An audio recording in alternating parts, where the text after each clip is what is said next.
lindako eddakiika akaseera akayise wagambye omwoyo gunoonya kubeera ggwe kyekiri ekyo olwo kwe kuyayaana kw'omwoyo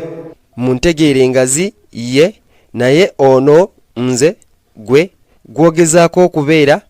ali kiramba eky'obutundu obungi ennyo wa bipimo bya ngeri nnyingi nnyo empulira za bika bingi nnyo ebika by'endabika nnyingi nnyo waliyo endabika kakadde gyendi kawumbi akase olaba waliyo kasasiro n'ebyamakulu ennyo ekitono n'ekigazi ekikulu n'ekituukirivu ekikanga okufa n'ekyobwakatonda olaba ye ndaba waggulu ne wansi ku kkono ne ku ddyo wano ne wali gye bwayita n'oluvannyuma ekirungi n'ekibi kyennyini nze ntandikwa n'enkomerero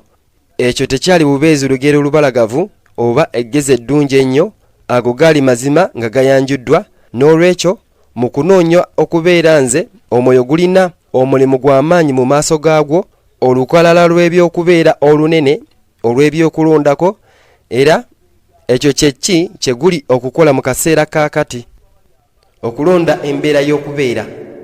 ye era olwo